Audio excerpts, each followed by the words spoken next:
वालेकुम स्टूडेंट्स, कैसे हैं आप सब। उम्मीद है खैरियत से होंगे। अच्छा जी, आज जो हम लोगों ने कवर करना है वो एलिमेंट्री लीनियर अलजेब्रा की एक्सरसाइज है 1.6 और इसके इंपॉर्टेंट क्वेश्चन जो आ रहे हैं वो आ रहे हैं 13 से 17 तक आ रहे हैं, ठीक है। और इसके अंदर जो टॉपिक है finding the inverse of more और लीनियर, और बेसिकली इसके अंदर ना इन्वर्स और का मेथड नहीं बल्कि इसके अंदर इनकंसिस्टेंट और इनकंसिस्टेंट आप लोगों ने बताना है सोल्यूशन कब होता है। कंसिस्टेंट और आप लोगों ने इनकंसिस्टेंट सोल्यूशन की क्या करनी है, बात करनी है। तो वो किस तरह से चेक करते हैं वो देखते हैं, ठीक है।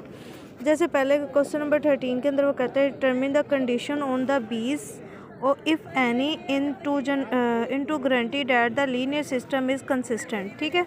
अब हमारे पास एक सिस्टम गिवन है, हम लोगों ने जो बिल्कुल इसके स्टार्ट की एक्सरसाइज आप मेरे प्लेलिस्ट में जाके देख सकते हैं, एक्सरसाइज 1.1, 1.2, 1.3, जिसमें हम लोगों ने सिस्टम से मैट्रिसेस फॉर्म में जाना, ऑगमेंटेड मैट्रिक्स बनाना क्या किया हुआ है, सीखा हुआ है। मज़ीद हम इधर भी क्या कर लेंगे, रिवाइज़ कर लेते हैं इसको।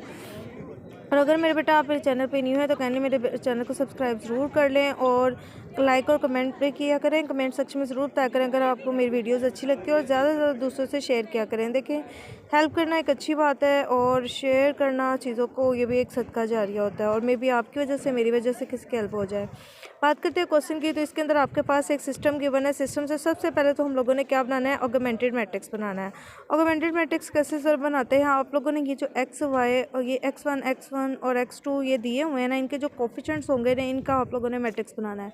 ऐसे x1 का कोफिशिएंट क्या है, 1 है, यहाँ पे क्या है -2 है, ये क्या है 3 है, और इसका कोफिशिएंट क्या है 1 है। तो ये बनाने के बाद आप लोगों ने सेंटर में लाइन लगानी है और साथ इक्वल के इस साइड पे जो भी नंबर्स होते हैं उनको लिख देना होता है।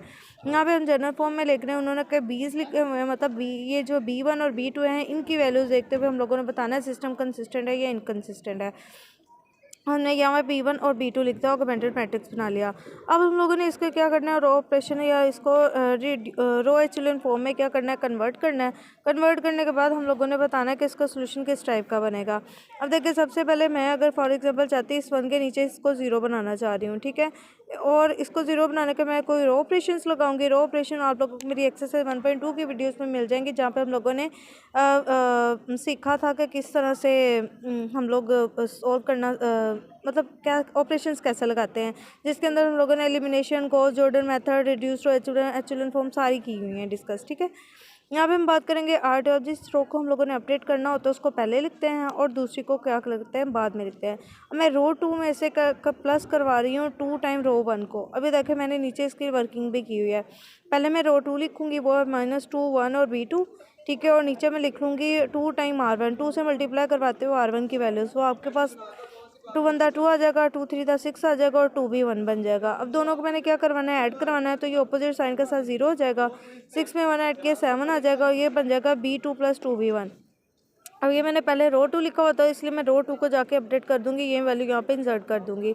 अब उसके बाद मैंने क्या किया, इस नंबर को भी 1 बनाने के लिए मैंने इस सेकंड रो को जो क्या किया, 7 से क्या कर दिया, तो डिवाइड करवा दिया। 7 से अगर डिवाइड करवाती है तो ये 7 7 डिवाइड होकर 1 बन जाएगा, और इसके डिनोमिनेटर में 7 आ जाएगा। वो कहते हैं system is consistent for all the values of b1 and b2। किस तरह से, अब देखें फॉर एग्जाम्पल अगर आप इस एंट्री को भी 0 बना लेते हैं, तो इस एंट्री को 0 किस तरह से बनाएंगे, अगर आप लोग कह देते हैं कि रो 1 -3 टाइम रो 2 कर दे, ठीक है।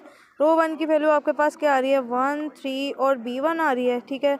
और इसके साथ रो 2 की वैल्यू आप लोगों के पास है 0 है, 3 1 3 है, और ये क्या हो जाएगा 3 टाइम्स आपके पास b2 + 2b1 ओवर क्या आ जाएगा, 7 आ जाएगा, ठीक है। अब हम क्या कर देंगे, साइन चेंज कर देंगे, जो प्लस का माइनस का कर देंगे, और ये आपके पास क्या बन जाएगा, 0 वैल्यू दे देगा, और स्टार्ट वाला ये आपके पास 1 ही रहेगा, और ये वाला एक्सप्रेशन नीचे जो भी आ जाएगा। मतलब आप लोग डायरेक्ट ही, अगर आप लोग लास्ट पे जो मैट्रिसेस लिखेंगे वो आपका क्या बन जाएगा, पहला वाला 1 0, और यहाँ पे ये वाला जो कॉम्प्लिकेटेड सा आप लोगों के पास एक्सप्रेशन बना है, क्या बना है, b1 + 3 टाइम, प्लस नहीं आएगा बिकॉज नया साइन इसका माइनस का है, तो -3 टाइम b2 + 2b1, और डिवीजन में इसके मेरे बेटा क्या आ जाएगा, आपके पास 7 आ जाएगा, ठीक है।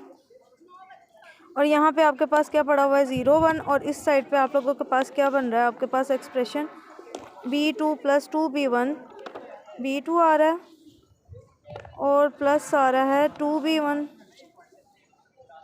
2b1 और डिवीजन में आ रहा है 7, ठीक है। अब ये आपके पास फाइनल मैट्रिक्स बना है। अगर हम कंपेयर करें तो ये होती है x1 की वैल्यू और ये देगा हमें x2 की वैल्यू, मतलब डायरेक्टली हमें कोई ना कोई इसकी क्या मिल रही है, वैल्यू मिल रही है।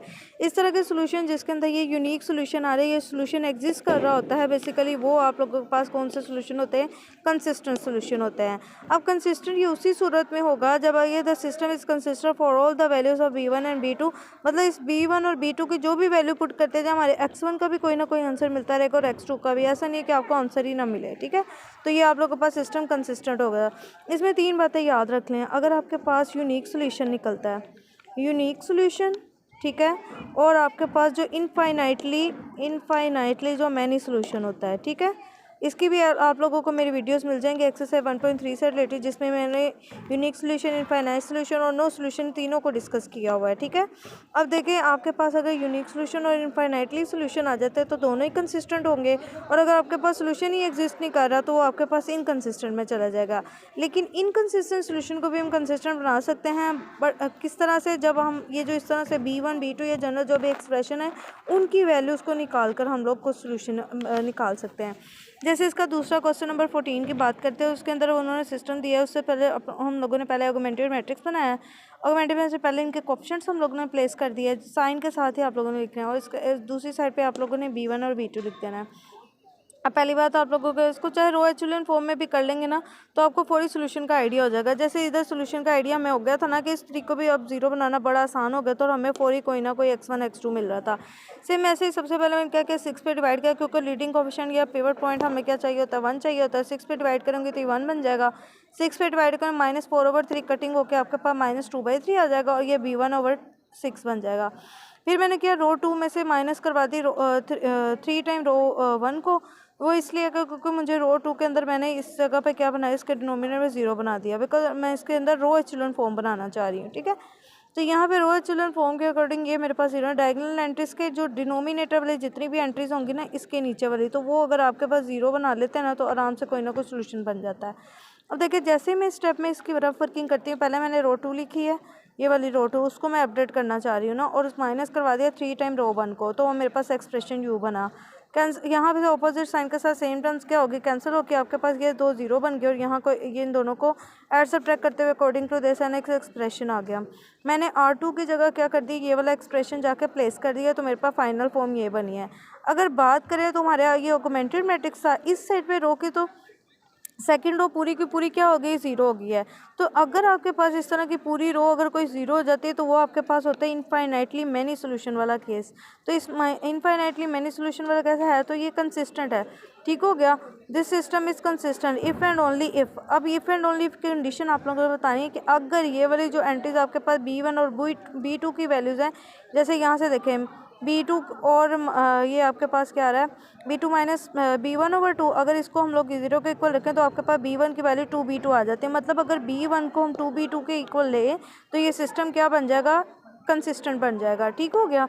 तो और वैसे भी आप लोगों ने जहन में रखना है कि यूनिक सोल्यूशन और इनफाइनाइटली मैनी सोल्यूशन का केस होगा तो कंसिस्टेंट होता है, और अगर सोल्यूशन एग्जिस्ट नहीं कर रहा तो उस केस में आप लोगों के पास क्या होता है, ये इनकंसिस्टेंट बन जाता है। जैसे अगर आपके पास 0 = 0 वाली कोई फॉर्म बन जाए ना, कि इस तरफ भी आपके पास एंट्री 0 ही आ जाए और कोई कंपेरेबल चीज़ ना बचे, तो वो नो सोल्यूशन में जाती है। होपफुली किस चीज़ को आप लोगों ने अंडरस्टैंड किया होगा।